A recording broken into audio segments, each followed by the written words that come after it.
জনৈক আলেম বলেছেন কাবাঘর নাকি হিন্দুদের টাকায় নির্মিত। নাউজুবিল্লাহ। এটা কোনো আলেম বলতে পারে? কাবাঘর হিন্দুদের টাকায় নির্মিত হবে কেন? হয়তো উনি নবী করিম সাল্লাল্লাহু আলাইহি সাল্লামের দাদা আব্দুল মুত্তালিবের নেতৃত্বে, কুরাইশের নেতৃত্বে, কুরাইশের উদ্যোগে যে মসজিদ কাবাঘরের পুনর্নির্মাণ হয়েছে ওইটার দিকে ইঙ্গিত করছেন কিনা। তো সেটা তো হিন্দু না, তারা মুশরিক ছিলেন এবং তাদের মধ্যে বিভিন্ন চিন্তার মানুষ ছিল। ওইটা গোত্র কেন্দ্রিক করেছে, কুরাইশ গোত্র করেছে। কুরাইশ গোত্রের মধ্যে তো নবী সাল্লাল্লাহু আলাইহি সাল্লাম নিজেও ছিলেন এবং ওইবার যে নির্মাণ হয়েছে ওই নির্মাণে তো নবী করিম সাল্লাল্লাহু আলাইহি সাল্লাম অংশগ্রহণ করেছেন। নাউজুবিল্লাহ। হিন্দুরা নির্মাণ করেছে এইভাবে বলা কিভাবে ঠিক হতে পারে? আমাদের নবী করিম সাল্লাল্লাহু আলাইহি সাল্লাম তিনি ওই নির্মাণে অংশগ্রহণ করেছেন কিভাবে? কারণ কাবা যখন, এটা নির্মাণ ইতিহাসটা আমরা একেবারে সংক্ষেপে এক দুই কথা বলি, ইতিহাস তো বলার সুযোগ নেই। ইব্রাহিম আলাইহিসসালাম এই কাবা যখন নির্মাণ করেন আল্লাহর নির্দেশে, তার ছেলে ইসমাইল ইসলামকে সাথে রেখে, দীর্ঘকাল পর এটা পুরান হয়ে গেছে। এটা বিভিন্ন সময় সময় কি হয়েছে, পুনর্নির্মাণ হয়েছে। কারণ প্রায় ৪,৫০০ বছর আগের একটা দেয়াল, সেখানে ইবাদত বন্দেগী হচ্ছে, মানুষ ঢুকতেছে, বাইর হচ্ছে, অর্থাৎ ইউজ হচ্ছে। তো ৪,৫০০ বছর ধরে তো এটা টিকে না। তাছাড়া সেখানে ঝড়, জলোচ্ছ্বাস, বিভিন্ন রকমের আপনার দুর্যোগ ইত্যাদি হয়েছে। তো বিভিন্ন সময় ক্ষতি সাধন হয়েছে। এজন্য এটা সংস্কার এবং পুনর্নির্মাণ হতে রয়েছে। তবে যেই ভিত্তির উপরে ইব্রাহিম আসলাম নির্মাণ করেছেন ওইটার উপরেই এখনো পর্যন্ত, ওইটার উপরেই আছে। ওটার এদিক সেদিক এক চুল পরিমাণ হয় নাই। এরপরে সমস্ত ইতিহাসবিদরাই একমত যে ওইটাই আছে, শুধু ওইটার উপরে সংস্কার কাজটা বিভিন্ন সময় সময় হয়েছে। তো এরই অংশ হিসাবে নবী করিম সাল্লাল্লাহু আলাইহি সাল্লাম যখন মক্কাতে ছিলেন, তখন তিনি তার আপনার সময়ে তার দাদা আব্দুল মুত্তালিব এবং কুরাইশ নেতৃবৃন্দ উদ্যোগ নিলেন যে কাবার ঘরের ওয়ালটা বেশ পুরাতন হয়ে গেছে, নানা রকমের আপনার দুর্ঘটনার মুখোমুখি হতে হয় এটা পূরণ হয়ে যাওয়ার কারণে। তখন তারা চিন্তা করেন এটা পুনর্নির্মাণ করবো। লম্বা ইতিহাস। পুনর্নির্মাণ করতে গিয়ে তারা আবার ভয় পাইছে যে আল্লাহর ঘর নির্মাণ করতে হলে পুনরায় আগে তো ভাঙতে হবে। তো বাইতুল্লাহ কাবা শরীফ ভেঙে আবার কোন বিপদে পড়ি, কেউ ভয়ে ভাঙে না। তখন একজন বলল যে না, আমরা তো ভালো উদ্দেশ্যে ভাঙতেছি আরো ভালো করে করার জন্য, আমাদের উদ্দেশ্য তো খারাপ না, আল্লাহ আমাদেরকে আযাব দিবেন না। তখন সে অল্প একটু ভাঙছে, ভেঙে রাত্রে ছাড়ছে, সবাই অপেক্ষা করছে এর উপর কোনো আযাব আসে কিনা, দেখে না আসে নাই। তখন এবার হিম্মত করে সবাই এটাকে ভেঙে পুনর্নির্মাণ করছে। এবং তারা বলছিল যে আমরা হালাল টাকা ছাড়া নেব না। আজকাল যারা ওয়াজ মাহফিল, মসজিদ, মাদ্রাসা হালাল হারাম বাজ বিচার না, শুধু জাকজমকের চিন্তা করি আমরা, আমাদের জন্য শিক্ষা আছে। আপনারা যারা মক্কা গেছেন, আল্লাহ তৌফিক দিছে, কিংবা ভিডিওতে দেখবেন কালো গেলাপে মোড়ানো কাবা ঘর বাইতুল্লাহ, এই মসজিদটার পাশে এক পাশে দেখবেন যে ওয়াল পরিমাণ একটা রাউন্ড দেওয়া ওয়াল আছে। দেখছেন বুক পরিমাণ রাউন্ড একটা ওয়াল আছে না, এটাকে বলা হয় হাতিমে কাবা। এটা কিন্তু কাবার ভিতরের অংশ ছিল। ইব্রাহিম ইসলাম যে কাবা বানাইছেন এই পুরোটা সহ ছিল, কিন্তু তারা বলছেন তখন কুরাইশরা বলছে যে আমরা এটা যে নির্মাণ করব, এখানে হালাল টাকা ছাড়া কোনো হারাম টাকা নেব না। তো হালাল টাকা তো সবসময় কম থাকে, এই জন্য ওই টাকাটা তারা, ওই জায়গাটা তারা মসজিদের মধ্যে ঢুকাতে পারে না। ওটাকে বারান্দার মতো করে ওয়াল দিয়া ঘেরাও করে রাখছে, মসজিদে ঢুকাতে পারে না। আজও পর্যন্ত সেভাবে রেখে দেওয়া হয়েছে, আমরা যেন শিক্ষা গ্রহণ করতে পারি। যাই হোক, তো এই নির্মাণে একবার তাদের মধ্যে গন্ডগোল দেখা দিল। ঠিক আছে, সবাই মিলে নির্মাণ করলাম হালাল টাকা দিয়ে, সবই ঠিক আছে, কিন্তু হাজর আসদ পাথর এটা কে রাখবে জায়গা মতো? এটা রাখবে যে তার তো একটা মর্যাদা হবে, ইতিহাসে তার নাম স্বর্ণাক্ষরে লেখা থাকবে, কে সে লোক? এটা নিয়ে গন্ডগোল হয়েছে, আমরা রাখবো, গন্ডগোল ফাসাদ, কেউ কারোর কথা মানে না। তখন আমাদের নবী করিম সাল্লাল্লাহু আলাইহি সাল্লাম, আল্লাহ তাআলা তাকে দিয়ে ফয়সালা দিলেন। তিনি বললেন যে তোমরা একটা কাজ করো, একটা চাদর নাও এবং যারা যারা ক্যান্ডিডেট আছো যে আমরা রাখতে চাই, তারা সবাই ওই চাদরের চারপাশে এক এক কোণা করে একটু একটু করে ধরো, মাঝখানে পাথরটা রেখে তোমরা উঠায় ধরো। তাহলে এটা রাখার ক্ষেত্রে তোমরা সবাই অংশগ্রহণ করলা। এরপরে নবী করিম সাল্লাল্লাহু আলাইহি সাল্লাম সেটা রাখার সিদ্ধান্ত তাদেরকে দিলেন, অর্থাৎ সবাইকে অংশগ্রহণ করালেন। তাহলে এই কাবাঘর নির্মাণে নবী করিম সাল্লাল্লাহু আলাইহি সাল্লামের অংশগ্রহণ আছে। সেখানে এটাকে কিভাবে হিন্দুদের নির্মাণ বলা যেতে পারে? তাছাড়া মুশরিক মানেই হিন্দু নয়, মুশরিক মানেই হিন্দু নয়। হিন্দু তো একটা বিশেষ ধর্ম, তাদের শিরকের ধরন একরকম, অন্য মুশরিকদের মধ্যে আরেক রকমের আপনার বিশ্বাস ধ্যান ধারণা থাকতে পারে। বিধায় আজকের হিন্দু ধর্মাবলম্বী যারা আছেন তাদের সাথে তখনকার মক্কার সকল মানুষকে মেলানো এটা একেবারেই ভুল এবং বোকামি। তাছাড়া মসজিদে হারাম, এই মসজিদ এর পরেও নির্মাণ হয়েছে এবং ওই সময় যে নির্মাণ হয়েছে তখন এই মুশরিকরাই শুধু নির্মাণ করেছে তা না, তখন গোত্রীয়ভাবে কাবার নির্মাণ করেছে কুরাইশের লোকজন, কুরাইশের বিভিন্ন গোত্র উপগোত্রগুলো এবং অন্যরা সবাই সহযোগিতা করে এটা নির্মাণ করেছে। এটা কোনো ধর্মীয় দৃষ্টিকোণ থেকে কোনো মুশরিকরাই শুধু নির্মাণ করেছে, এখানে শিরক এবং তাওহীদের প্রশ্ন, শিরক আলারা করেছে ব্যাপারটা এরকম না, এভাবে ব্যাখ্যা করা এটা ভুল। তাছাড়া এটার পরবর্তীতে এসে আব্দুল মালিক ইবনে মারওয়ানের আমলে হাজ্জাজ বিন ইউসুফ তার নির্দেশে এটাকে পুনর্নির্মাণ করেছে আবার, কারণ বৃষ্টিতে অনেক ভয়াবহ প্লাবনে ওয়াল ক্ষতিগ্রস্ত হয়ে গেছে, পুরাতন ওয়াল ভেঙে পড়ার উপক্রম হয়েছে, তখন আবার পুনর্নির্মাণ করা হয়েছে। এরপরে সম্ভবত 1000 হিজরি সনে এসে ওসমানীয় শাসন আমলে এটাকে সর্বশেষ পুনর্নির্মাণ করা হয়েছে এবং অবস্থায় আছে। তাহলে বিভিন্ন সময় সময় এটার সংস্কার পুনর্নির্মাণ হয়েছে। মক্কার লোকেরা তখন করেছে, এটাকে হিন্দুদের টাকায় নির্মাণ হয়েছে, এটা বলা বোকামি এবং এটা অসত্য। যদি কেউ বলে থাকে এটা ভুল, আল্লাহ মাফ করুন। কোনো নারী পুরুষ যদি বিবাহের পূর্বে জেনা করে এবং পরবর্তীতে তারা যদি বিবাহ বন্ধনে আবদ্ধ হয়, তাহলে এতে ইসলামের বিধান কি?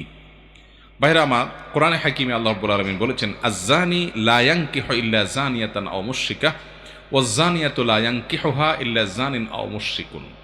অর্থাৎ ব্যভিচারী পুরুষ সে ব্যভিচারী নারী অথবা মুশরিক নারীকে বিয়ে করবে, আর ব্যভিচারী নারীকে ব্যভিচারী পুরুষ বা মুশরিক পুরুষ বিয়ে করবে। এই আয়াতের ব্যাখ্যা কি এ সম্পর্কে বেশিরভাগ মুফাসসিরদের মত হলো, এবং হাদিসের আলোকে যেটি বোঝা যায় তা হলো, যেখানে আল্লাহ তাআলা বিধান বলেন নাই, সংবাদ বলেছেন। অর্থাৎ সাধারণত যে জেনা করে, ব্যভিচার করে, বিবাহ বহির্ভূত রিলেশন করে, হারাম সম্পর্ক করে, যেটা আজকাল যুবকদের কাছে ডাল ভাতের মতো হয়ে গেছে, আল্লাহর ভয় পর্যন্ত নাই, এটা যে করে, সে যার সাথে এটা করে সে যদি এটাতে সম্মত থাকে তো সে নিজে একজন ব্যভিচারী হয়, কোনো ভালো মানুষ হতে পারে না। অথবা সে শিরকে লিপ্ত, দুইটার একটা। ইমানদার হলে সে ফাসেক, আর মুসলমান না হলে সে মুশরিক বা আল্লাহর প্রতি ঈমান নাই তার, এরকম লোকের সাথে সে জেনা করে থাকে। এখানে আল্লাহ তাআলা সংবাদ দিয়েছেন, কেউ জেনাকারী হলে সে জেনাকারী মেয়েকেই বিয়ে করতে হবে, আর কোনো নারীকে বিয়ে করতে পারবে না। বা কোনো মহিলা জেনায় লিপ্ত হলে তিনি কোনো পবিত্র পুরুষ যার জীবনে জেনা করে নাই তার সাথে বিয়ে হতে পারবে না, এমন কোনো কথা নেই। অতএব যারা জেনা করেছেন, আল্লাহ তাআলার অবাধ্য হয়ে হারামে লিপ্ত হয়েছেন, তারা যদি বিবাহ বন্ধনে আবদ্ধ হয়ে যান এবং হারাম থেকে সরে আসেন, আলহামদুলিল্লাহ, ভালো কথা যে তারা হারাম থেকে হালালে পথে আসছেন। এখন তাদের কাজ হলো আগের কৃতকর্মের জন্য আল্লাহর কাছে মাপ চাওয়া, যে আল্লাহ, বিয়ের আগে আমরা যে জেনা করেছি আপনি সেটাকে মাফ করে দেন, আর জীবনে আমি পুরুষ হয়ে কোনো নারীর সাথে, নারী হয়ে কোনো পুরুষের সাথে কোনো হারাম সম্পর্ক করব না, ফেসবুকে, মেসেঞ্জারে কোনোভাবে কোনো প্রকার আমি হারাম রিলেশন এবং যোগাযোগ রাখবো না। আল্লাহর কাছে মাপ চাইবে আগের কর্মের জন্য। আর একসময় তারা জেনা করেছে, এখন বিয়ে করে ফেলেছে, আলহামদুলিল্লাহ, এখন তাদের পবিত্র জীবন শুরু হয়েছে এবং হক হালালি চলবে, পবিত্র জীবন যাপন করবে, চরিত্র হেফাজত করবে, এখন আর হারামে যাবে না, আগেরটার জন্য লজ্জিত মাপ চাবে, যথেষ্ট, এটাতে কোনো অসুবিধা নাই। আর যদি তারা জেনা করার পরও কোনো নারীকে বিয়ে করে, যে নারী পবিত্র, অর্থাৎ যার জেনার কোনো প্রমাণ নাই, তাহলে সেটাও জায়েজ আছে, কোনো অসুবিধা নাই। আমাদের অনেক ভাইরা আছেন, অনেক বোনরা আছেন, এখানে ভুল বোঝেন। তারা মনে করেন যে আমি যেহেতু নিজে জেনায় লিপ্ত হয়েছি, অনেক যুবক এরকম বলে, অনেক যুবতী এরকম বলে, যে সে নিজে যেহেতু খারাপ এই জন্য সে মনে করে আমার সাথে যেটা আসছে আমার জীবনে এটাও বোধহয় এই দলেরই হবে। মনে মনে বউয়ের প্রতি খারাপ ধারণা করে, আছে না নাই? এটা ভুল কথা। তাহলে ভালো মানুষের ঘরে খারাপ মানুষ থাকে, আবার ফেরাউনের মতো খারাপ মানুষ তার ঘরে আল্লাহ তাআলা আসিয়ার মতো নেক স্ত্রী দিয়েছেন না, দেন নাই? অতএব আপনার নিজের চরিত্র খারাপ দেখে আপনার বউটার উপরে ধারণা করবেন যে আমি যেহেতু এই গ্রুপের, আমার কপালে তো ওইটাই পড়ার কথা না। হতে পারে আপনি খারাপ হওয়ার পরেও আল্লাহ তাআলা আপনাকে ভালো মানুষ দিয়েছেন, হতে পারে না? অতএব নিজের জীবন সঙ্গীর ব্যাপারে বাজে ধারণা করা যাবে না। তবে জেনাকারী নারী পুরুষ তারা যদি পরবর্তীতে বিয়েতে আবদ্ধ হয়ে যায়, খুবই ভালো কথা, খুবই ভালো কথা যে তারা হালালে পথে চলে আসছে এবং আগের জন্য তওবা ইস্তেগফার করবে। এরপর প্রশ্ন হলো, কবর স্থানের উপরে বাড়ি বানানো যাবে কিনা? না ভাই, কবরস্থানের উপরে বাড়ি নির্মাণ করা যাবে না। সহিহ মুসলিমের হাদিসে বর্ণিত হয়েছে, নবী করিম সাল্লাল্লাহু আলাইহি ওয়াসাল্লাম নিষেধ করেছেন কবরের উপরে জাঁকজমকপূর্ণ কোনো কিছু করতে এবং কবর উপরে বসতে, ও আইয়ুবনা আলাইহি, এবং কবরের উপরে কোনো স্থাপনা নির্মাণ করতে নবী সাল্লাল্লাহু আলাইহি ওয়াসাল্লাম নিষেধ করেছেন। তাছাড়া আপনার এটা শিরকের দিকে মানুষকে নিয়ে যায়। একটা জায়গায় কবর ছিল, সেখানে যদি বাড়ি হয়, ওই বাড়িকে মানুষ শ্রদ্ধা করবে, যেটা এখানে অমুকের কবর, আস্তে আস্তে শ্রদ্ধা করতে করতে শিরকের দিকে যেতে পারে, এটি একটি বড় কারণ। তৃতীয়ত, নবী করিম সাল্লাল্লাহু আলাইহি ওয়াসাল্লাম কবরের উপরে অনেক উঁচা করে যে পাকা করা হয়, সুন্দর করে উঁচু করে, সেগুলোকে ভেঙে মাটির সাথে মিশিয়ে দিতে বলেছেন নবী করিম সাল্লাল্লাহু আলাইহি ওয়াসাল্লাম, আলী রাদিয়াল্লাহু আনহুকে নির্দেশ করেছেন। তাহলে কবরের উপরে ঘরবাড়ি এভাবে নির্মাণ করা জায়েজ নয়। তবে যদি এমন হয় যে কোনো কবর কোনো কারণে এখানে রাস্তা করতেই হবে, বাড়ি করতেই হবে, এখন রাস্তা সম্প্রসারণ করতে হচ্ছে, না হলে মানুষের অসুবিধা হয়ে যাচ্ছে, তাহলে সেক্ষেত্রে কবরের যারা মারা গেছেন তাদের ওই ধ্বংসাবশেষ তুলে অন্য কোনো জায়গায় অর্থাৎ অন্য আরেকটা কবরস্থানে কবরে নিয়ে দাফন করবে, সেখানে সেটাকে মাঠের নিচে পুঁতে রেখে এখানে তারা স্থাপনা নির্মাণ করতে পারে। যদি একান্ত নিরুপায় হয় তাহলে সেক্ষেত্রে এটা হতে পারে, বিশেষ করে যখন কারোর জমিনে আপনি দাফন করে ফেলছেন। যেমন এমন হতে পারে যে যেখানে দাফন করছেন অনেক দিন পরে দেখা গেল এই জমিনের অন্য দাবিদার আছে, এটা মালিক অন্যজন আছে, কিনেও নিতে পারতেছেন না, তাহলে সেক্ষেত্রে এখানে যাদের লাশ আছে তাদের ধ্বংসাবশেষ মাটির সাথে মিশে গেলে সেগুলাই আপনার একত্র করে নিয়ে কাফনে কাপড়ে মুড়িয়ে সেটা অন্য কোনো কবরে দাফন করে দিবেন। বুঝে আসছে কথা? অতএব একদম মাটির সাথে মিশে গেছে, কোনো প্রকার আপনার আলামত নাই, তাহলে সেক্ষেত্রে আপনার মানে কবরের কিছুই এখন আর নাই এবং সেখানে আপনি নিরুপায় হয়েছে নির্মাণ করতে, তাহলে সেক্ষেত্রে শর্ত সাপেক্ষে নির্মাণ করতে পারেন। কিন্তু সাধারণ অবস্থাতে চাইলেন আর কবরস্থানের পরে আপনি বাড়ি বানানো শুরু করলেন, এটা জায়েজ নাই, নিষিদ্ধ। অনেক উলামা ইকরাম এটাকে হারাম পর্যন্ত বলেছেন, তবে বেশিরভাগ উলামা এটাকে মাকরু বলেছেন এবং নাজায়েজ বলেছেন, জায়েজ নাই। বিভিন্ন ব্যাংক থেকে শিক্ষাবৃত্তি নেয়ার সিস্টেম আছে, একজন ছাত্র হিসাবে সেগুলো নেওয়া কি বৈধ হবে আমার জন্য? ভাইরা আমার, অনেকে প্রশ্ন করেন আমাদের কাছে, বিভিন্ন সুদী ব্যাংকগুলো থেকে শিক্ষাবৃত্তি দেওয়া হয়, এই শিক্ষাবৃত্তি একজন ছাত্র হিসাবে আপনি নিতে পারেন কিনা? এর উত্তর আমরা বলতে চাই, ছাত্র হিসাবে আপনার পড়াশোনার খরচ যে কেউ আপনাকে দিতে পারে, যদি সেটা হালাল হয় আপনার জন্য সেটা নেওয়া হালাল। এখন ব্যাংকগুলোর যে উপার্জন, তারা কোত্থেকে শিক্ষাবৃত্তি দেয়, যদি একেবারে নির্দিষ্ট করে জানাই থাকে যে সুদের টাকা আপনাকে দিচ্ছে, সেটা আলাদা হিসাব আসবে। আর যদি ব্যাংকের সাধারণ যে উপার্জন আছে সেখান থেকে তারা দিচ্ছে, তাহলে ব্যাংকের কিন্তু সব, শুধু ব্যাংকেরও সব উপার্জন কিন্তু হারাম উপায় না, হয়তো বেশিরভাগ হারাম, কিন্তু তারা সার্ভিস চার্জ নেয়, সেটা কিন্তু হালাল। তারা আরো অনেকগুলো ব্যবসা বাণিজ্য আছে তাদের, যেগুলোকে হালাল পদ্ধতি তারা করতে পারে বা করে। অতএব হালাল হারাম মিশ্র উপার্জন বলতে পারেন, হারামের পরিমাণ হয়তো বেশি বলতে পারেন। তো এই ক্ষেত্রে যদি হারামের পরিমাণ বেশি হয় তাহলে সেক্ষেত্রে আপনি সেটা গ্রহণ করবেন না। তবে যদি আপনি জাকাতের হকদার হন, যেহেতু সুদের টাকা মালিকের কাছে ফেরত দিতে হয়, সুদি পাবে, সুদি টাকা উপার্জন করছে, এটা মালিককে ফেরত দিতে হবে, মালিককে ফেরত দিতে পারেন নাই, তাকে পাওয়া যাবে না, এখন আর খুঁজে খুঁজে দেওয়া সম্ভব না, তাহলে এটা গরিব দুঃখীকে দান করে দিতে হবে। তো আপনি নিজে যদি জাকাতের হকদার হন তাহলে সেক্ষেত্রে এটা আপনি গ্রহণ করতে পারবেন, যে ওই গরিব দুঃখীকে যে দান করছে তার জায়গা থেকে, অর্থাৎ আপনি সেই হিসাবে অ্যাকসেপ্ট করতে পারেন। আমার কথা কি বুঝতে পারছেন? তাহলে সুদী ব্যাংক যদি কোনো শিক্ষাবৃত্তি দেয়, সচ্ছল পরিবারের সন্তানরা সেটা গ্রহণ করবেন না, কারণ সেখানে হালাল হারাম মিশ্র উপার্জন থাকলেও হারামের পরিমাণ বেশি। অতএব সচ্ছল পরিবারের সন্তান এটা নেবেন না। যদি জাকাতের হকদার কেউ হয় তাহলে গরিব হিসাবে হারাম সম্পদ এটা গরিবদেরকে দান করে দিতে হয়, সেই জায়গা থেকে আপনি শিক্ষাবৃত্তি গ্রহণ করতে পারেন, আপনার জন্য হারাম হবে না। আল্লাহু আলাম। মসজিদে নির্ধারিত জামাতের পূর্বে কিছু লোক জামাত করে নামাজ পড়তে পারবে কিনা? মসজিদের জামাতের টাইম আছে আরো 15-20 মিনিট বা আধা ঘন্টা। এখন আপনি জরুরি কোনো কাজে চলে যাবেন, আপনার বাস বা ট্রেন ছেড়ে দিবে, আপনারা 2-4 জন একসাথে আছেন, আপনারা জামাত করলেন, এটা জায়েজ আছে। এটা মূল জামাতের উপরে কোনো প্রভাব ফেলে না, যে আমরা চলে যাব এখন সফরে বা আমাদের এই মুহূর্তে ডিউটিতে চলে যাব, তো 2-4 জন বা কয়েকজন আসি, এই কয়েকজন জামাতের সাথে পড়ে নামাজ পড়ে যাব। আমাদের দেশে অনেকে আছে একা একা নামাজ পড়ে। জামাত ভাই, জামাতে পড়তে পারছেন না, আপনি একা একা পড়বেন না, কারণ সলাতুল জামাআতে তাফদুলু সলাতুল ফজর বি 27 দারাজা হাদিসে আসছে, একা নামাজ পড়ার চাইতে জামাতে নামাজ পড়লে 27 গুণ বেশি সওয়াব হয়। কিভাবে আপনি সেটা ছাড়তে পারেন? অনেকে আছে অবহেলা করে, খেয়াল করে না। নামাজ পড়তে গিয়ে এক সূরা থেকে অন্য সূরা চলে গেলে সাউ সিজদা দিতে হবে কি? নামাজ পড়তে গিয়ে হঠাৎ আপনি এক সূরা থেকে আরেক সূরাতে চলে গেলেন, যদি আপনি বুঝে বুঝে যান, একটা সূরাতে একটা জায়গা গিয়ে দাঁড়াইছেন, সেখানে অর্থ পূর্ণাঙ্গ হয়েছে, ওয়াকফ করছেন জায়গা মতো, অজায়গায় দাঁড়ান নাই, এটা বুঝেন, এরপর আপনি অন্য জায়গা থেকেও তেলাওয়াত করলেন, নামাজ হবে, অসুবিধা নেই। তবে সলাতের ক্ষেত্রে সুন্নাহ হলো আপনি যে কোনো একটা জায়গা থেকে তিলাওয়াত করে, বিশেষ করে একটা পূর্ণাঙ্গ সূরা পড়তে পারলে সেটা বেশি ভালো, এটা উত্তমের ব্যাপার, উত্তম। যদি কয়েক জায়গা থেকে আপনি পড়তে চান তাহলে সেক্ষেত্রে আপনি অর্থ বুঝেন এবং কোন জায়গায় দাঁড়াইতে হয় সেটাও বুঝেন, এভাবে পড়লেন, কোনো অসুবিধা নেই।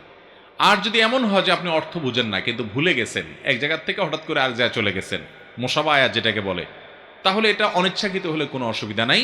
আর যদি ইচ্ছাকৃত আপনি এরকম করেন এবং তাতে অর্থের বড় কোনো বিকৃতি না ঘটে, এক জায়গায় যায় ওয়াকফ করছেন, এবার আরেক জায়গাতে পড়তেছেন, নামাজ হয়ে যাবে। কিন্তু ইচ্ছাকৃতভাবে এরকম টকাটকি করে মাঝখানে বাদ দিয়ে তারতিব ছাড়া যেখানে সেখানে সালাত আদায় করা ঠিক না, বিশেষ করে শেষের দিকে পড়ে পরে পেছনের দিক গেলেন, এরকম করা মাকরুহ। কিন্তু যদি কেউ এরকম এক এক জায়গা থেকে একটু একটু করে পড়ে, অর্থ বুঝে বুঝে এবং ধারাবাহিকতা রক্ষা করে, নামাজ হয়ে যাবে। তবে উত্তম হলো ওই যে নবী আকরাম সাল্লাল্লাহু আলাইহি সাল্লাম যেখান থেকে পড়তেন টানা পড়তেন। তবে হ্যাঁ, এক রাকাতে একটা পড়লেন, পরের রাকাতে আর জায়গাতে অবশ্যই পড়তে পারেন। আমি একই রাকাতের কথা বলছি। এটা নবী করিম সাল্লাল্লাহু আলাইহি সাল্লাম বিভিন্ন সময় দেখা গেছে যে এক রাকাতে সূরা বাকারার আমানার রাসূল তেলাওয়াত করেছেন, আর পরের রাকাতে সূরা আলে ইমরান থেকে তেলাওয়াত করেছেন। এটাতে কোনো অসুবিধা নাই। একই রাকাতের মধ্যে এখান থেকে একটু ওখান থেকে একটু এভাবে নিয়ে নিয়ে তেলাওয়াত করাটা অনুত্তম।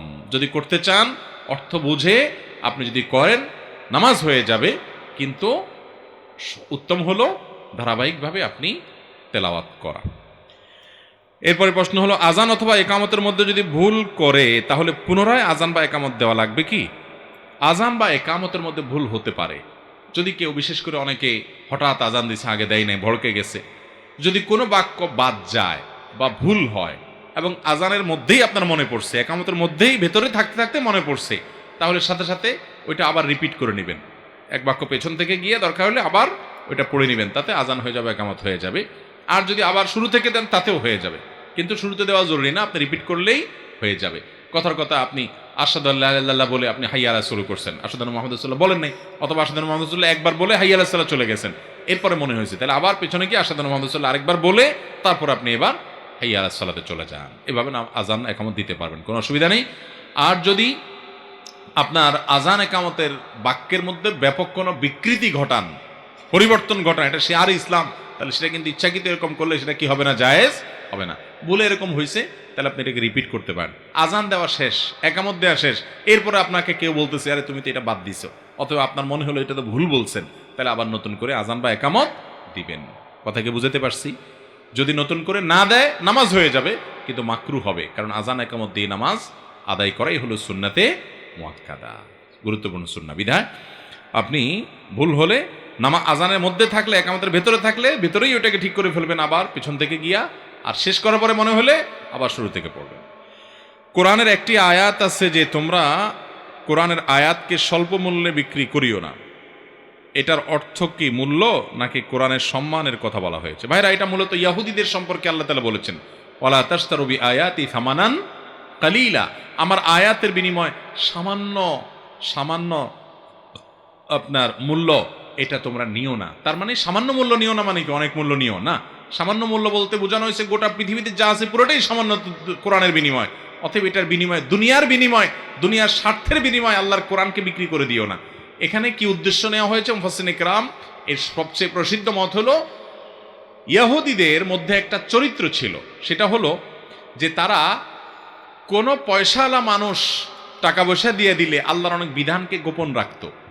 একজন পয়সাওয়ালা একটা অন্যায় করেছে, তার উপর আল্লাহর একটা দণ্ডবিধি আপনার আরোপ হয়, সে পয়সা কড়ি খায়া তারা চুপচাপ থাকতো, তাদের আলেমরা কিছু বলতো না। কিন্তু একই কাজ একজন গরিব মানুষ করছে, পয়সা দিতে পারে না, তার ব্যাপারে আল্লাহর ওই নির্দেশ ঠিকই বাস্তবায়ন করতো। তাহলে আল্লাহর আয়াতকে তারা গোপন করতো বিভিন্ন জায়গায়। সেজন্য আল্লাহ বলেছেন, ওইটা বুঝাইছেন যে তোমরা এর বিনিময়ে এটা বিক্রি করো না। আবার অনেক মুফাসসিরগণ বলেছেন যে তাদের প্রতি যে আল্লাহ কিতাব নাজিল করেছেন, ওই কিতাব পাঠ দান করে শিখিয়ে পারিশ্রমিক গ্রহণ করার ব্যাপারে নিষেধাজ্ঞা আরোপ রয়েছে, যে তারা এটা নিতে পারবে না। কিন্তু আমাদের নবী করিম সাল্লাল্লাহু আলাইহি সাল্লামের প্রতি যে দ্বীন আল্লাহ তাআলা দিয়েছেন, যে শরীয়ত দিয়েছেন, এই শরীয়ত আর আগের নবীদের যে বিধিবিধান শরীয়ত, এটা হুবহু এক না। সকল নবীদেরকে আল্লাহ তাআলা যে শরীয়ত দেন সেখানে কিছু স্বাতন্ত্র, কিছু বেশ কম, কিছু ভিন্নতা থাকে। তো আমাদের নবী করিম সাল্লাল্লাহু আলাইহি সাল্লামের শরীয়তে দ্বীনের কোনো শিক্ষা দান করে কেউ পারিশ্রমিক নিলে সেটা জায়েজ আছে। নবী করিম সাল্লাল্লাহু আলাইহি সাল্লাম কোরআন শিক্ষা দেওয়ার পর তীর নেওয়ার পর একজনকে বলেছেন জাহান্নামের তীর নিয়েছো। এই হাদিসের বিপরীতে নবী করিম সাল্লাল্লাহু আলাইহি সাল্লামের সময় কোরআন যারা শিক্ষা দিয়েছেন, কোরআনে যারা নির্ধারিত হয়ে গেছে, তাদের এটা ডিউটি হয়ে গেছে, তাদের জন্য পারিশ্রমিক নির্ধারণ করেছেন। এটা হলো চূড়ান্ত বিধান, সর্বশেষ বিধান, যে যদি কেউ কোরআন শিক্ষা দেওয়ার জন্য সময় ব্যয় করে তাহলে সে পারিশ্রমিক নিতে পারে। এই ব্যাপারে সারা বিশ্বের কোনো মাযহাবের বাইরে যারা আছেন কোনো আলেমের কোনো দ্বিমত নাই যে আজান, ইমামত, কোরআন শিক্ষা এবং দ্বীন শিক্ষাদান করা, এগুলোর বিনিময় গ্রহণ করা যায় আছে। কারণ এগুলোর জন্য কিছু মানুষ নিজেকে অবসর করে না রাখলে এই কাজগুলো সঠিকভাবে আদায় করা সম্ভব হয় না। তার যে জীবন ধারণের জন্য পারিশ্রমিক নেওয়া জায়েজ আছে। আবু বকর রাদিয়াল্লাহু তাআলা যখন খলিফা হন, তখন উনি তো আল্লাহর দ্বীনের দায়িত্ব হিসাবে ইসলামী রাষ্ট্র পরিচালনা করেন। তিনি দায়িত্ব পাইলেন মদিনা রাষ্ট্রের নবী সাল্লাল্লাহু আলাইহি ওয়াসাল্লাম ওয়াফাতের পর। একবার তিনি ওই রাষ্ট্রীয় দায়িত্ব পালন করার মধ্যে হঠাৎ করে দোকানে যাচ্ছেন বাজারে, পথে ওমর রাদিয়াল্লাহু তাআলা আনহু এবং আবু উবাইদা ইবনুল জাররাহ রাদিয়াল্লাহু তাআলার সাথে দেখা। ওনারা বললেন, আপনি কই যান? বলে যে বাজারে যাচ্ছি, দোকান খুলবো না। বলে যে আশ্চর্য, একটা রাষ্ট্রের দায়িত্ব আপনাকে দেওয়া হয়েছে, আপনি দোকানদারি করবেন, তো ওই টাইমে রাষ্ট্র দেখবে কে? তুমি বলছেন আমার সংসার আছে না।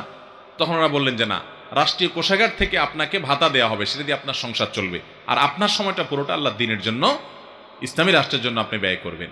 তখন তারা ভাতা নির্ধারণ করে দিলেন এবং তিনি পুরো দায়িত্ব পালন করলেন। সকল সাহাবায়ে কেরাম এটি মেনেছে। অতএব রাসূল আকরাম সাল্লাল্লাহু আলাইহি সাল্লাম থেকেই, খোলাফায়ে রাশিদিন থেকেই দ্বীনের মৌলিক কাজে যে কয়েকটা কাজ আছে, নির্দিষ্ট কয়েকটা, এগুলোর করে যদি কেউ পারিশ্রমিক গ্রহণ করে তো সেটা নাজায়েজ বা হারাম নয়। কোরআনে ইহুদিদের সম্পর্কে যদি কোনো কথা বলা হয় তো তার সবগুলোর বিধান মুসলমানদের জন্য, অর্থাৎ এই আখির নবীর উম্মতের জন্য সকল বিধান প্রযোজ্য না। ইহুদিদের জন্য অনেক বিধান ছিল যেগুলো আমাদের ক্ষেত্রে প্রযোজ্য না, প্রথম কথা। আর দ্বিতীয় কথা হলো যে এই আয়াতের সবচেয়ে প্রসিদ্ধ ব্যাখ্যা হলো সেটি যে তারা মূলত বড়লোকরা আসলে মাসআলা একরকম দিত, গরিব আসলে মাসালা আরেক রকম দিত, পয়সা খাইয়া মাসালা ঘুরে দিত, আল্লাহর আয়াতটাকে চাপায় রাখতো, মানুষকে বুঝতে দিত না। তো আল্লাহ তাআলা সেটা সম্পর্কে বলেছেন, ওয়ালা তাশতারু বিআয়াতি সামানান কালিলা, দুনিয়ার বিনিময় আমার আয়াত বিক্রি করবা না। আল্লাহু আ'লাম বিসসাওয়াব। কোন এলাকা বিবাহের পূর্বে জেনা করে এবং পরবর্তীতে তারা যদি বিবাহ বন্ধনে আবদ্ধ হয় তাহলে এতে ইসলামের বিধান কি? ভাইরা আমার, কোরআনে হাকিমে আল্লাহ রাব্বুল আলামিন বলেছেন, আয-যানি লা ইয়ানকিহু ইল্লা যানিয়াতান আও মুশরিকা ওয়াজ-যানিয়াতু লা ইয়ানকিহুহা ইল্লা যানিন আও মুশরিকুন। অর্থাৎ ব্যভিচারী পুরুষ সে ব্যভিচারী নারী অথবা মুশরিক নারীকে বিয়ে করবে, আর ব্যভিচারী নারীকে ব্যভিচারী পুরুষ বা মুশরিক পুরুষ বিয়ে করবে। এই আয়াতের ব্যাখ্যা কি এ সম্পর্কে বেশিরভাগ মুফাসসিরদের মত হলো, এবং হাদিসের আলোকে যেটি বোঝা যায় তা হলো যেখানে আল্লাহ তাআলা বিধান বলেন নাই, সংবাদ বলেছেন। অর্থাৎ সাধারণত যে জেনা করে, ব্যভিচার করে, বিবাহ বহির্ভূত রিলেশন করে, হারাম সম্পর্ক করে, যেটা আজকাল যুবকদের কাছে ডাল ভাতের মতো হয়ে গেছে, আল্লাহর ভয় পর্যন্ত নাই, এটা যে করে, সে যার সাথে এটা করে সে যদি এটাতে সম্মত থাকে তো সে নিজে একজন ব্যভিচারী হয়, কোনো ভালো মানুষ হতে পারে না। অথবা সে শিরকে লিপ্ত, দুইটার একটা। ইমানদার হলে সে ফাসেক, আর মুসলমান না হলে সে মুশরিক বা আল্লাহর প্রতি ঈমান নাই তার, এরকম লোকের সাথে সে জেনা করে থাকে। এখানে আল্লাহ তাআলা সংবাদ দিয়েছেন, কেউ জেনাকারী হলে সে জেনাকারী মেয়েকেই বিয়ে করতে হবে, আর কোনো নারীকে বিয়ে করতে পারবে না। বা কোনো মহিলা জেনায় লিপ্ত হলে তিনি কোনো পবিত্র পুরুষ যার জীবনে জেনা করে নাই তার সাথে বিয়ে হতে পারবে না, এমন কোনো কথা নেই। অতএব যারা জেনা করেছেন, আল্লাহ তাআলার অবাধ্য হয়ে হারামে লিপ্ত হয়েছেন, তারা যদি বিবাহ বন্ধনে আবদ্ধ হয়ে যান এবং হারাম থেকে সরে আসেন, আলহামদুলিল্লাহ, ভালো কথা যে তারা হারাম থেকে হালালে পথে আসছেন। এখন তাদের কাজ হলো আগের কৃতকর্মের জন্য আল্লাহর কাছে মাপ চাওয়া, যে আল্লাহ, বিয়ের আগে আমরা যে জেনা করেছি আপনি সেটাকে মাফ করে দেন, আর জীবনে আমি পুরুষ হয়ে কোনো নারীর সাথে, নারী হয়ে কোনো পুরুষের সাথে কোনো হারাম সম্পর্ক করব না, ফেসবুকে, মেসেঞ্জারে কোনোভাবে কোনো প্রকার আমি হারাম রিলেশন এবং যোগাযোগ রাখবো না। আল্লাহর কাছে মাপ চাইবে আগের কর্মের জন্য। আর একসময় তারা জেনা করেছে, এখন বিয়ে করে ফেলেছে, আলহামদুলিল্লাহ, এখন তাদের পবিত্র জীবন শুরু হয়েছে এবং হক হালালি চলবে, পবিত্র জীবন যাপন করবে, চরিত্র হেফাজত করবে, এখন আর হারামে যাবে না, আগেরটার জন্য যদি মাপ চাবে যথেষ্ট, এটাতে কোনো অসুবিধা নাই। আর যদি তারা জেনা করার পরও কোনো নারীকে বিয়ে করে যে নারী পবিত্র, অর্থাৎ যার জেনার কোনো প্রমাণ নাই, তাহলে সেটাও জায়েজ আছে, কোনো অসুবিধা নাই। আমাদের অনেক ভাইরা আছেন, অনেক বোনরা আছেন, এখানে ভুল বুঝেন। তারা মনে করেন যে আমি যেহেতু নিজে জেনায় লিপ্ত হয়েছি, অনেক যুবক এরকম বলে, অনেক যুবতী এরকম বলে যে সে নিজে যেহেতু খারাপ এই জন্য সে মনে করে আমার সাথে যেটা আসছে আমার জীবনে এটাও বোধহয় এই দলেরই হবে। মনে মনে বউয়ের প্রতি খারাপ ধারণা করে, আছে না নাই? এটা ভুল কথা। তাহলে ভালো মানুষের ঘরে খারাপ মানুষ থাকে, আবার ফেরাউনের মতো খারাপ মানুষ তার ঘরে আল্লাহ তাআলা আসিয়ার মতো নেক স্ত্রী দিচ্ছেন না, দেন নাই? অতএব আপনার নিজের চরিত্র খারাপ দেখে আপনার বউটার উপরে ধারণা করবেন যে আমি যেহেতু এই গ্রুপের, আমার কপালে তো ওইটাই পড়ার কথা না। হতে পারে আপনি খারাপ হওয়ার পরেও আল্লাহ তাআলা আপনাকে ভালো মানুষ দিয়েছেন, হতে পারে না? অতএব নিজের জীবন সঙ্গীর ব্যাপারে বাজে ধারণা করা যাবে না। তবে জেনাকারী নারী পুরুষ তারা যদি পরবর্তীতে বিয়েতে আবদ্ধ হয়ে যায়, খুবই ভালো কথা, খুবই ভালো কথা যে তারা হালালে পথে চলে আসছে এবং আগের জন্য তওবা ইস্তেগফার করবে। এর জনৈক আলেম বলেছেন, কাবাঘর নাকি হিন্দুদের টাকায় নির্মিত। নাউজুবিল্লাহ। এটা কোনো আলেম বলতে পারে? কাবা ঘর হিন্দু দৈত্য আকারে নির্মিত হবে কেন? হয়তো উনি নবী করিম সাল্লাল্লাহু আলাইহি সাল্লামের দাদা আব্দুল মুত্তালিবের নেতৃত্বে, কুরাইশের নেতৃত্বে, কুরাইশের উদ্যোগে যে মসজিদ কাবা ঘরের পুনর্নির্মাণ হয়েছে ওইটার দিকে ইঙ্গিত করছেন কিনা। তো সেটা তো হিন্দু না, তারা মুশরিক ছিলেন এবং তাদের মধ্যে বিভিন্ন চিন্তার মানুষ ছিল। ওইটা গোত্র কেন্দ্রিক করেছে, কুরাইশ গোত্র করেছে। কুরাইশ গোত্রের মধ্যে তো নবী সাল্লাল্লাহু আলাইহি সাল্লাম নিজেও ছিলেন এবং ওইবার যে নির্মাণ হয়েছে ওই নির্মাণে তো নবী করিম সাল্লাল্লাহু আলাইহি সাল্লাম অংশগ্রহণ করেছেন। নাউজুবিল্লাহ, হিন্দুরা নির্মাণ করেছে এইভাবে বলা কিভাবে ঠিক হতে পারে? আমাদের নবী করিম সাল্লাল্লাহু আলাইহি সাল্লাম তিনি ওই নির্মাণে অংশগ্রহণ করেছেন কিভাবে? কারণ কাবা যখন, এটা নির্মাণ ইতিহাসটা আমরা একেবারে সংক্ষেপে মানে এক দুই কথা বলি, ইতিহাস তো বলার সুযোগ নেই। ইব্রাহিম আলাইহিসসালাম এই কাবা যখন নির্মাণ করেন আল্লাহ নির্দেশে তার ছেলে ইসমাইল ইসলামকে সাথে রেখে, দীর্ঘকাল পর এটা পুরান হয়ে গেছে। এটা বিভিন্ন সময় সময় কি হয়েছে, পুনর্নির্মাণ হয়েছে। কারণ প্রায় ৪৫০০ বছর আগের একটা দেয়াল, সেখানে ইবাদত বন্দেগী হচ্ছে, মানুষ ঢুকতেছে বাইর হচ্ছে, অর্থাৎ ইউজ হচ্ছে। তো ৪৫০০ বছর ধরে তো এটা টিকে না। তাছাড়া সেখানে ঝড়, জলোচ্ছ্বাস, বিভিন্ন রকমের আপনার দুর্যোগ ইত্যাদি হয়েছে। তো বিভিন্ন সময় ক্ষতি সাধন হয়েছে। এজন্য এটা সংস্কার এবং পুনর্নির্মাণ হতে রয়েছে। তবে যেই ভিত্তির উপরে ইব্রাহিম আসলাম নির্মাণ করেছেন ওইটার উপরেই এখনো পর্যন্ত ওইটার উপরেই আছে। ওটার এদিক সেদিক এক চুল পরিমাণ হয় নাই। এরপরে সমস্ত ইতিহাসবিদরাই একমত যে ওইটাই আছে, শুধু ওইটার উপরে সংস্কার কাজটা বিভিন্ন সময় সময় হয়েছে। তো এরই অংশ হিসাবে নবী করিম সাল্লাল্লাহু আলাইহি সাল্লাম যখন মক্কাতে ছিলেন তখন তিনি তার আপনার সময়ে তার দাদা আব্দুল মুত্তালিব এবং কুরাইশ নেতৃবৃন্দ উদ্যোগ নিলেন যে কাবার ঘরের ওয়ালটা বেশ পুরাতন হয়ে গেছে, নানা রকমের আপনার দুর্ঘটনার মুখোমুখি হতে হয় এটা পূরণ হয়ে যাওয়ার কারণে। তখন তারা চিন্তা করেন এটা পুনর্নির্মাণ করবো। লম্বা ইতিহাস। পুনর্নির্মাণ করতে গিয়ে তারা আবার ভয় পাইছে যে আল্লাহর ঘর নির্মাণ করতে হলে পুনরায় আগে তো ভাঙতে হবে, তো বাইতুল্লাহ কাবা শরীফ ভেঙে আবার কোন বিপদে পড়ি, কেউ ভয়ে ভাঙে না। তখন একজন বলল যে না, আমরা তো ভালো উদ্দেশ্যে ভাঙতেছি আরো ভালো করে করার জন্য, আমাদের উদ্দেশ্য তো খারাপ না, আল্লাহ আমাদেরকে আযাব দিবেন না। তখন সে অল্প একটু ভাঙছে, ভেঙে রাত্রে ছাড়ছে, সবাই অপেক্ষা করছে এর উপর কোনো আযাব আসে কিনা, দেখে না আসে নাই। তখন এবার হিম্মত করে সবাই এটাকে ভেঙে পুনর্নির্মাণ করছে। এবং তারা বলছিল যে আমরা হালাল টাকা ছাড়া নেব না। আজকাল যারা ওয়াজ মাহফিল, মসজিদ, মাদ্রাসা হালাল হারাম বাজ বিচার না, শুধু জাকজমকের চিন্তা করি আমরা, আমাদের জন্য শিক্ষা আছে।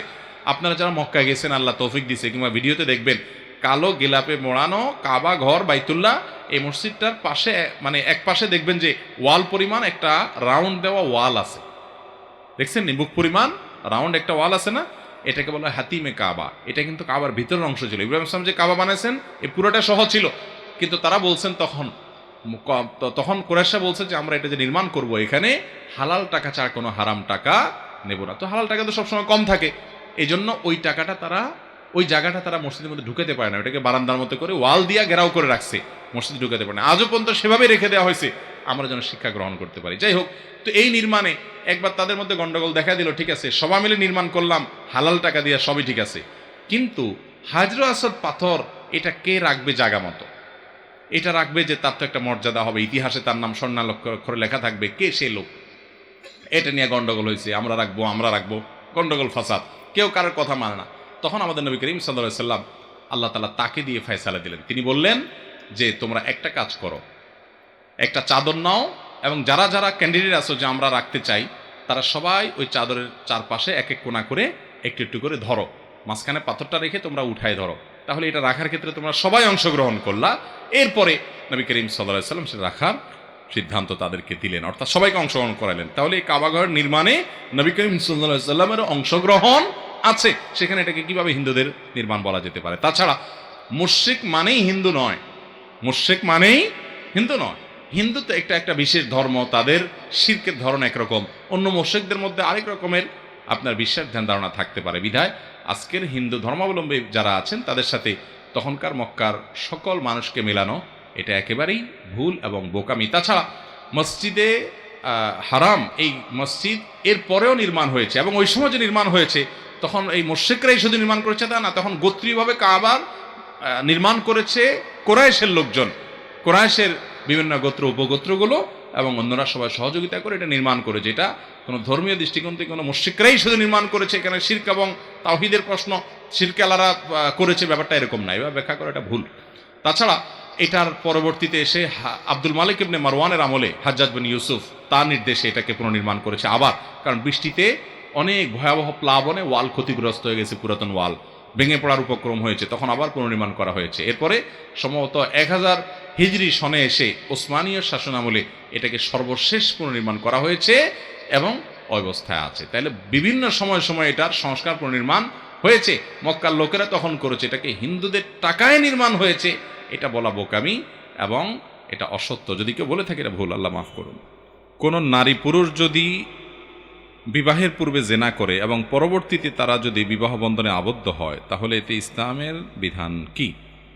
ভাইরা আমার, কোরআনে হাকিমে আল্লাহ রাব্বুল আলামিন বলেছেন, আয-যানি লা ইয়ানকিহু ইল্লা যানিয়াতান আও মুশরিকা ওয়াজ-যানিয়াতু লা ইয়ানকিহুহা ইল্লা যানিন আও মুশরিকুন।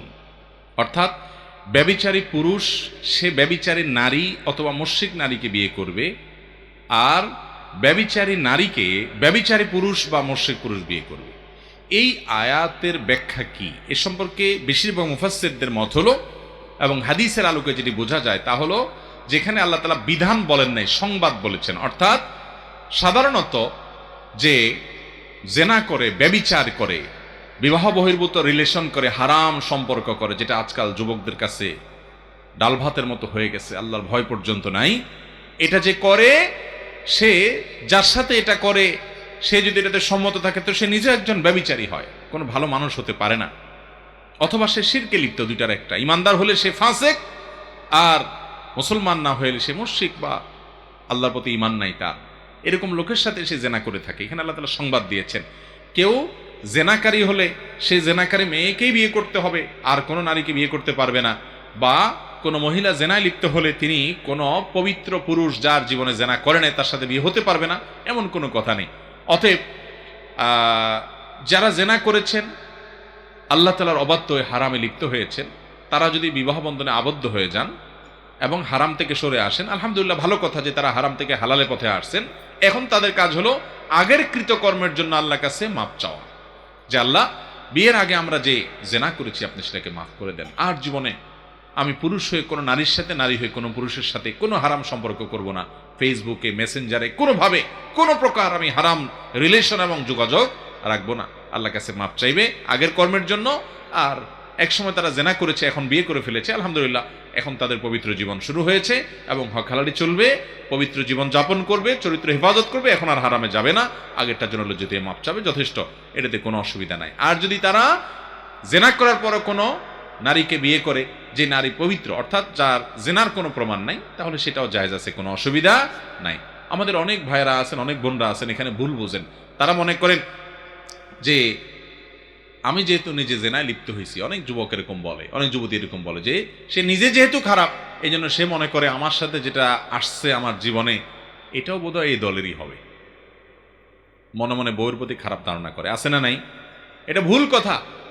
তাহলে ভালো মানুষের ঘরে খারাপ মানুষ থাকে, আবার ফেরাউনের মতো খারাপ মানুষ তার ঘরে আল্লাহ তাআলা আসিয়ার মতো নেক স্ত্রী দিচ্ছেন না, দেন নাই? অতএব আপনার নিজের চরিত্র খারাপ দেখে আপনার বউটার উপরে ধারণা করবেন যে আমি যেহেতু এই গ্রুপের, আমার কপালে তো ওইটাই পড়ার কথা না। হতে পারে আপনি খারাপ হওয়ার পরেও আল্লাহ তাআলা আপনাকে ভালো মানুষ দিয়েছেন, হতে পারে না? অতএব নিজের জীবন সঙ্গীর ব্যাপারে বাজে ধারণা করা যাবে না। তবে জেনাকারী নারী পুরুষ তারা যদি পরবর্তীতে বিয়েতে আবদ্ধ হয়ে যায়, খুবই ভালো কথা, খুবই ভালো কথা যে তারা হালালে পথে চলে আসছে এবং আগের জন্য তওবা ইস্তেগফার করবে। এরপর প্রশ্ন হলো, কবর স্থানের উপরে বাড়ি বানানো যাবে কিনা? না ভাই, কবরস্থানের উপরে বাড়ি নির্মাণ করা যাবে না। সহিহ মুসলিমের হাদিসে বর্ণিত হয়েছে, নবী করিম সাল্লাল্লাহু আলাইহি ওয়াসাল্লাম নিষেধ করেছেন কবরের উপরে জাঁকজমকপূর্ণ কোনো কিছু করতে এবং কবর উপরে বসতে, ও আইয়ুবনা আলাইহি, এবং কবরের উপরে কোনো স্থাপনা নির্মাণ করতে নবী সাল্লাল্লাহু আলাইহি ওয়াসাল্লাম নিষেধ করেছেন। তাছাড়া আপনার এটা শিরকের দিকে মানুষকে নিয়ে যায়। একটা জায়গায় কবর ছিল, সেখানে যদি বাড়ি হয়, ওই বাড়িকে মানুষ শ্রদ্ধা করবে, যেটা এখানে অমুকের কবর, আস্তে আস্তে শ্রদ্ধা করতে করতে শিরকের দিকে যেতে পারে। এটি একটি বড় কারণ। তৃতীয়ত, নবী করিম সাল্লাল্লাহু আলাইহি ওয়াসাল্লাম কবরের উপরে অনেক উঁচা করে যে পাকা করা হয়, সুন্দর করে উঁচু করে, সেগুলোকে ভেঙে মাটির সাথে মিশিয়ে দিতে বলেছেন নবী করিম সাল্লাল্লাহু আলাইহি ওয়াসাল্লাম, আলীজানকে নির্দেশ করেছেন। তাহলে কবরের উপরে ঘরবাড়ি এভাবে নির্মাণ করা জায়েজ নয়।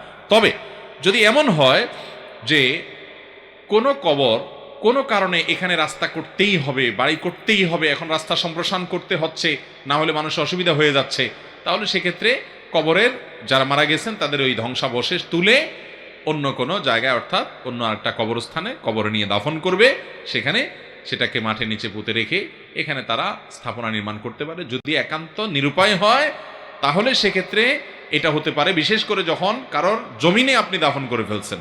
যেমন এমন হতে পারে যে যেখানে দাফন করছেন অনেক দিন পরে দেখা গেল এই জমিনের অন্য দাবিদার আছে, এটা মালিক অন্যজন আছে, কিনেও নিতে পারতেছেন না। তাহলে সেক্ষেত্রে এখানে যাদের লাশ আছে তাদের ধ্বংসাবশেষ মাটির সাথে মিশে গেলে সেগুলাই আপনার একত্র করে নিয়ে কাফনে কাপড়ে মুড়িয়ে সেটা অন্য কোনো কবরে দাফন করে দিবেন। বুঝে আসছে কথা? অতএব একদম মাটির সাথে মিশে গেছে, কোনো প্রকার আপনার আলামত নাই, তাহলে সেক্ষেত্রে আপনার মানে কবরের কিছুই এখন আর নাই এবং সেখানে আপনি নিরুপায় হয়েছেন নির্মাণ করতে, তাহলে সেক্ষেত্রে শর্ত সাপেক্ষে নির্মাণ করতে পারেন। কিন্তু সাধারণ অবস্থাতে চাইলেন আর কবরস্থানের উপরে আপনি বাড়ি বানানো শুরু করলেন, এটা জায়েজ নাই, নিষিদ্ধ। অনেক উলামা ইকরাম এটাকে হারাম পর্যন্ত বলেছেন, তবে বেশিরভাগ উলামা এটাকে মাকরু বলেছেন এবং নাজায়েজ বলেছেন, জায়েজ নাই। বিভিন্ন ব্যাংক থেকে শিক্ষাবৃত্তি নেয়ার সিস্টেম আছে, একজন ছাত্র হিসাবে সেগুলো নেওয়া কি বৈধ হবে আমার জন্য? ভাইরা আমার, অনেকে প্রশ্ন করেন আমাদের কাছে, বিভিন্ন সুদী ব্যাংকগুলো থেকে শিক্ষাবৃত্তি দেওয়া হয়, এই শিক্ষাবৃত্তি একজন ছাত্র হিসাবে আপনি নিতে পারেন কিনা? এর উত্তর আমরা বলতে চাই, ছাত্র হিসাবে আপনার পড়াশোনার খরচ যে কেউ আপনাকে দিতে পারে, যদি সেটা হালাল হয় আপনার জন্য সেটা নেওয়া হালাল। এখন ব্যাংকগুলোর যে উপার্জন, তারা কোত্থেকে শিক্ষাবৃত্তি দেয়, যদি একেবারে নির্দিষ্ট করে জানাই থাকে যে সুদের টাকা আপনাকে দিচ্ছে, সেটা আলাদা হিসাব আসবে। আর যদি ব্যাংকের সাধারণ যে উপার্জন আছে সেখান থেকে তারা দিচ্ছে, তাহলে ব্যাংকের কিন্তু সব, শুধু ব্যাংকেরও সব উপার্জন কিন্তু হারাম উপায় না, হয়তো বেশিরভাগ হারাম, কিন্তু তারা সার্ভিস চার্জ নেয়, সেটা কিন্তু হালাল। তারা আরো অনেকগুলো ব্যবসা বাণিজ্য আছে তাদের, যেগুলোকে হালাল পদ্ধতি তারা করতে পারে বা করে। অতএব হালাল হারাম মিশ্র উপার্জন বলতে পারেন, হারামের পরিমাণ হয়তো বেশি বলতে পারেন। তো এই ক্ষেত্রে যদি হারামের পরিমাণ বেশি হয় তাহলে সেক্ষেত্রে আপনি সেটা গ্রহণ করবেন না। তবে যদি আপনি জাকাতের হকদার হন, যেহেতু সুদের টাকা মালিকের কাছে ফেরত দিতে হয়, সুদী পাবে, সুদী টাকা উপার্জন করছে, এটা মালিককে ফেরত দিতে হবে। মালিককে ফেরত দিতে পারেন নাই, তাকে পাওয়া যাবে না, এখন আর খুঁজে খুঁজে দেওয়া সম্ভব না, তাহলে এটা গরিব দুঃখীকে দান করে দিতে হবে। তো আপনি নিজে যদি জাকাতের হকদার হন তাহলে সেক্ষেত্রে এটা আপনি গ্রহণ করতে পারবেন, যে ওই গরিব দুঃখীকে যে দান করছে তার জায়গা থেকে, অর্থাৎ আপনি সেই হিসাবে অ্যাকসেপ্ট করতে পারেন। আমার কথা কি বুঝতে পারছেন? তাহলে সুদী ব্যাংক যদি কোনো শিক্ষাবৃত্তি দেয়, সচ্ছল পরিবারের সন্তানরা সেটা গ্রহণ করবেন না, কারণ সেখানে হালাল হারাম মিশ্র উপার্জন থাকলেও হারামের পরিমাণ বেশি। অতএব সচ্ছল পরিবারের সন্তান এটা নেবেন না। যদি জাকাতের হকদার কেউ হয় তাহলে গরিব হিসাবে হারাম সম্পদ এটা গরিবদেরকে দান করে দিতে হয়, সেই জায়গা থেকে আপনি শিক্ষাবৃত্তি গ্রহণ করতে পারেন, আপনার জন্য হারাম হবে না। আল্লাহু আলাম। মসজিদে নির্ধারিত জামাতের পূর্বে কিছু লোক জামাত করে নামাজ পড়তে পারবে কিনা? মসজিদে জামাতের টাইম আছে আরো 15-20 মিনিট বা আধা ঘন্টা। এখন আপনি জরুরি কোনো কাজে চলে যাবেন, আপনার বাস বা ট্রেন ছেড়ে দিবে, আপনারা 2-4 জন একসাথে আছেন, আপনারা জামাত করলেন, এটা জায়েজ আছে। এটা মূল জামাতের উপরে কোনো প্রভাব ফেলে না, যে আমরা চলে যাব এখন সফরে বা আমাদের এই মুহূর্তে ডিউটিতে চলে যাব, তো 2-4 জন বা কয়েকজন আসি, এই কয়েকজন জামাতের সাথে পড়ে নামাজ পড়ে যাব। আমাদের দেশে অনেকে আছে একা একা নামাজ পড়ে। জামাত, ভাই জামাতে পড়তে পারছেন না, আপনি একা একা পড়বেন না, কারণ সলাতুল জামাআতে তাফদুলু সলাতুল ফজর বি 27 দারাজা হাদিসে আসছে, একা নামাজ পড়ার চাইতে জামাতে নামাজ পড়লে 27 গুণ বেশি সওয়াব হয়। কিভাবে আপনি সেটা ছাড়তে পারেন? অনেকে আছে অবহেলা করে, খেয়াল করে না। নামাজ পড়তে গিয়ে এক সূরা থেকে অন্য সূরা চলে গেলে সাউ সিজদা দিতে হবে কি? নামাজ পড়তে গিয়ে হঠাৎ আপনি এক সূরা থেকে আরেক সূরাতে চলে গেলেন, যদি আপনি বুঝে বুঝে যান একটা সূরাতে একটা জায়গা গিয়ে দাঁড়াইছেন, সেখানে অর্থ পূর্ণাঙ্গ হয়েছে, ওয়াকফ করছেন জায়গা মতো, অজায়গায় দাঁড়ান নাই, এটা বুঝেন, এরপর আপনি অন্য জায়গা থেকেও তেলাওয়াত করলেন, নামাজ হবে, অসুবিধা নেই। তবে সলাতের ক্ষেত্রে সুন্নাহ হলো আপনি যে কোনো একটা জায়গা থেকে তিলাওয়াত করে, বিশেষ করে একটা পূর্ণাঙ্গ সূরা পড়তে পারলে সেটা বেশি ভালো, এটা উত্তমের ব্যাপার, উত্তম। যদি কয়েক জায়গা থেকে আপনি পড়তে চান তাহলে সেক্ষেত্রে আপনি অর্থ বুঝেন এবং কোন জায়গায় দাঁড়াইতে হয় সেটাও বুঝেন, এভাবে পড়লেন, কোনো অসুবিধা নেই। আর যদি এমন হয় যে আপনি অর্থ বুঝেন না কিন্তু ভুলে গেছেন, এক জায়গার থেকে হঠাৎ করে আর জায়গায় চলে গেছেন, মুসাবা আয়াত যেটাকে বলে, তাহলে এটা অনিচ্ছাকৃত হলে কোনো অসুবিধা নাই। আর যদি ইচ্ছাকৃত আপনি এরকম করেন এবং তাতে অর্থের বড় কোনো বিকৃতি না ঘটে, এক জায়গায় যা ওয়াকফ করছেন এবার আরেক জায়গাতে পড়তেছেন, নামাজ হয়ে যাবে। কিন্তু ইচ্ছাকৃতভাবে এরকম টকাটকি করে মাঝখানে বাদ দিয়ে তারতিব ছাড়া যেখানে সেখানে সালাত আদায় করা ঠিক না। বিশেষ করে শেষের দিকে পড়ে পরে পিছনের দিক গেলেন, এরকম করা মাকরুহ। কিন্তু যদি কেউ এরকম এক এক জায়গা থেকে একটু একটু করে পড়ে, অর্থ বুঝে বুঝে এবং ধারাবাহিকতা রক্ষা করে, নামাজ হয়ে যাবে। তবে উত্তম হলো ওই যে নবী আকরাম সাল্লাল্লাহু আলাইহি সাল্লাম যেখান থেকে পড়তেন টানা পড়তেন। তবে হ্যাঁ, এক রাকাতে একটা পড়লেন, পরের রাকাতে আর জায়গাতে অবশ্যই পড়তে পারেন। আমি একই রাকাতের কথা বলছি। এটা নবী করিম সাল্লাল্লাহু আলাইহি সাল্লাম বিভিন্ন সময় দেখা গেছে যে এক রাকাতে সূরা বাকারার আমানা রাসূল তেলাওয়াত করেছেন, আর পরের রাকাতে সূরা আলে ইমরান থেকে তেলাওয়াত করেছেন। এটাতে কোনো অসুবিধা নাই। একই রাকাতের মধ্যে এখান থেকে একটু ওখান থেকে একটু এভাবে নিয়ে নিয়ে তেলাওয়াত করাটা অনুত্তম। যদি করতে চান অর্থ বুঝে আপনি যদি করেন নামাজ হয়ে যাবে, কিন্তু উত্তম হলো ধারাবাহিকভাবে আপনি তেলাওয়াত করা। এরপরে প্রশ্ন হলো, আজান অথবা একামতের মধ্যে যদি ভুল করে তাহলে পুনরায় আজান বা একামত দেওয়া লাগবে কি? আজান বা একামতের মধ্যে ভুল হতে পারে। যদি কেউ, বিশেষ করে অনেকে হঠাৎ আজান দিছে, আগে দেয় নাই, ভড়কে গেছে, যদি কোনো বাক্য বাদ যায় বা ভুল হয় এবং আজানের মধ্যেই আপনার মনে পড়ছে, একামতের মধ্যেই ভেতরে থাকতে থাকতে মনে পড়ছে, তাহলে সাথে সাথে ওইটা আবার রিপিট করে নেবেন। এক বাক্য পেছন থেকে গিয়ে দরকার হলে আবার ওইটা পড়ে নেবেন, তাতে আজান হয়ে যাবে, একামত হয়ে যাবে। আর যদি আবার শুরু থেকে দেন তাতেও হয়ে যাবে, কিন্তু শুরুতে দেওয়া জরুরি না, আপনি রিপিট করলেই হয়ে যাবে। কথার কথা, আপনি আশহাদু আল্লা ইলাহা ইল্লাল্লাহ বলে আপনি হাইয়া আলা শুরু করছেন, আশহাদু আন্না মুহাম্মাদুর রাসূলুল্লাহ বলেন নাই, অথবা আশহাদু আন্না মুহাম্মাদুর রাসূলুল্লাহ একবার বলে হাইয়া আলা সালাহ চলে গেছেন, এরপরে মনে হয়েছে, তাহলে আবার পেছনে গিয়ে আশহাদু আন্না মুহাম্মাদুর রাসূলুল্লাহ আরেকবার বলে তারপর আপনি এবার হাইয়া আলা সালাতে চলে যান। এভাবে আজান একামত দিতে পারবেন, কোনো অসুবিধা নেই। আর যদি আপনার আজান একামতের বাক্যের মধ্যে ব্যাপক কোনো বিকৃতি ঘটান, পরিবর্তন ঘটান, এটা শিয়ার ইসলাম, তাহলে সেটা কিন্তু ইচ্ছাকৃত এরকম করলে সেটা কি হবে না? জায়েজ হবে না। বলে এরকম হয়েছে, তাহলে আপনি এটাকে রিপিট করতে পারেন। আজান দেওয়া শেষ, একামত দেওয়া শেষ, এরপরে আপনাকে কেউ বলতেছে আরে তুমি তো এটা বাদ দিছো, অথবা আপনার মনে হলো এটা তো ভুল বলছেন, তাহলে আবার নতুন করে আজান বা একামত দিবেন। কথা কি বুঝতে পারছি? যদি নতুন করে না দেয় নামাজ হয়ে যাবে, কিন্তু মাকরু হবে, কারণ আজান একামত দিয়ে নামাজ আদায় করাই হলো সুন্নাতে মুআক্কাদা, গুরুত্বপূর্ণ সুন্নাহ। বিধায় আপনি ভুল হলে আজানের মধ্যে থাকলে, একামতের ভেতরে থাকলে ভেতরেই ওটাকে ঠিক করে ফেলবেন, আবার পিছন থেকে গিয়া, আর শেষ করার পরে মনে হলে আবার শুরু থেকে পড়বেন। কোরআনের একটি আয়াত আছে যে তোমরা কোরআনের আয়াতকে স্বল্প মূল্যে বিক্রি করিও না। এটার অর্থ কি? মূল্য নাকি কোরআনের সম্মানের কথা বলা হয়েছে? ভাইরা, এটা মূলত ইয়াহুদীদের সম্পর্কে আল্লাহ তাআলা বলেছেন, ওয়ালা তাশতারু বিআয়াতি সামানান কালিলা, আমার আয়াতের বিনিময়ে সামান্য সামান্য আপনার মূল্য, এটা তোমরা নিও না। তার মানে সামান্য মূল্য নিও না মানে কি অনেক মূল্য নিও না? সামান্য মূল্য বলতে বোঝানো হয়েছে গোটা পৃথিবীতে যা আছে পুরোটাই সামান্য কোরআনের বিনিময়। অতএব এটার বিনিময়, দুনিয়ার বিনিময়, দুনিয়ার স্বার্থের বিনিময় আল্লাহর কোরআনকে বিক্রি করে দিও না।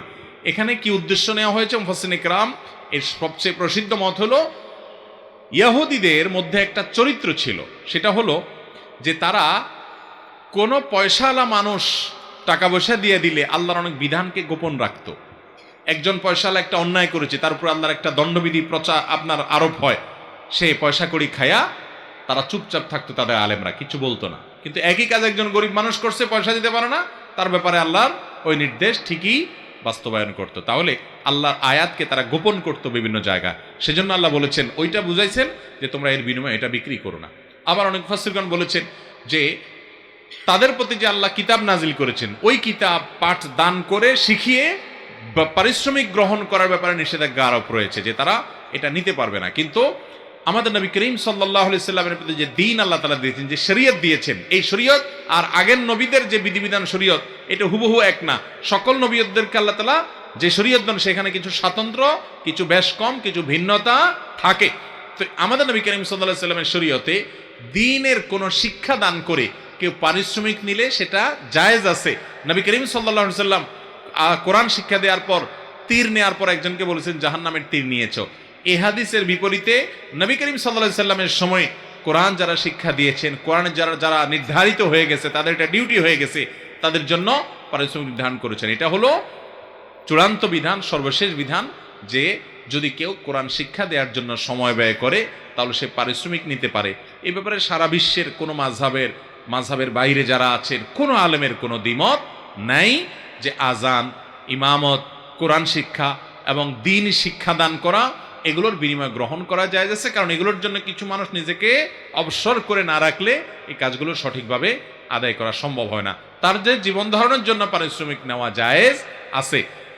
আবু বকর রাদিয়াল্লাহু তাআলা যখন খলিফা হন, তখন উনি তো আল্লাহর দ্বীনের দায়িত্ব হিসাবে ইসলামী রাষ্ট্র পরিচালনা করেন। তিনি দায়িত্ব পাইলেন মদিনা রাষ্ট্রে নবী সাল্লাল্লাহু আলাইহি ওয়াসাল্লাম ওয়াফাতের পর। একবার তিনি ওই রাষ্ট্রীয় দায়িত্ব পালন করার মধ্যে হঠাৎ করে দোকানে যাচ্ছেন, বাজারে। পথে ওমর রাদিয়াল্লাহু তাআলা আনহু এবং আবু উবাইদা ইবনুল জাররাহ রাদিয়াল্লাহু তাআলার সাথে দেখা। ওনারা বললেন, আপনি কই যান? বলে যে বাজারে যাচ্ছে, দোকান খুলবো না। বলে যে আশ্চর্য, একটা রাষ্ট্রের দায়িত্ব আপনাকে দেওয়া হয়েছে, আপনি দোকানদারি করবেন, তো ওই টাইমে রাষ্ট্র দেখবে কে? তুমি বলছেন আমার সংসার আছে না। তখন ওরা বললেন যে না, রাষ্ট্রীয় কোষাগার থেকে আপনাকে ভাতা দেওয়া হবে, সেটা দিয়ে আপনার সংসার চলবে, আর আপনার সময়টা পুরোটা আল্লাহ দ্বীনের জন্য, ইসলামী রাষ্ট্রের জন্য আপনি ব্যয় করবেন। তখন তারা ভাতা নির্ধারণ করে দিলেন এবং তিনি পুরো দায়িত্ব পালন করলেন। সকল সাহাবা একরাম এটি মেনেছে। অতএব রাসূল আকরাম সাল্লাল্লাহু আলাইহি সাল্লাম থেকেই, খোলাফায়ে রাশিদিন থেকেই দ্বীনের মৌলিক কাজে যে কয়েকটা কাজ আছে, নির্দিষ্ট কয়েকটা, এগুলোর করে যদি কেউ পারিশ্রমিক গ্রহণ করে তো সেটা নাজায়েজ বা হারাম নয়। কোরআনে ইহুদিদের সম্পর্কে যদি কোনো কথা বলা হয় তো তার সবগুলোর বিধান মুসলমানদের জন্য, অর্থাৎ এই আখির নবীর উম্মতের জন্য সকল বিধান প্রযোজ্য না। ইহুদির জন্য অনেক বিধান ছিল যেগুলো আমাদের ক্ষেত্রে প্রযোজ্য না, প্রথম কথা। আর দ্বিতীয় কথা হলো যে এই আয়াতের সবচেয়ে প্রসিদ্ধ ব্যাখ্যা হলো সেটি যে তারা মূলত বড়লোকরা আসলে মাসআলা একরকম দিত, গরিব আসলে মাসালা আরেক রকম দিত, পয়সা খাইয়া মাসালা ঘুরে দিত, আল্লাহর আয়াতটাকে চাপায় রাখতো, মানুষকে বুঝতে দিত না। তো আল্লাহ তাআলা সেটা সম্পর্কে বলেছেন, ওয়ালা তাশতারু বিআয়াতি সামানান কালীলা, দুনিয়ার বিনিময়ে আমার আয়াত বিক্রি করবা না। আল্লাহু আ'লাম বিস-সাওয়াব। কোন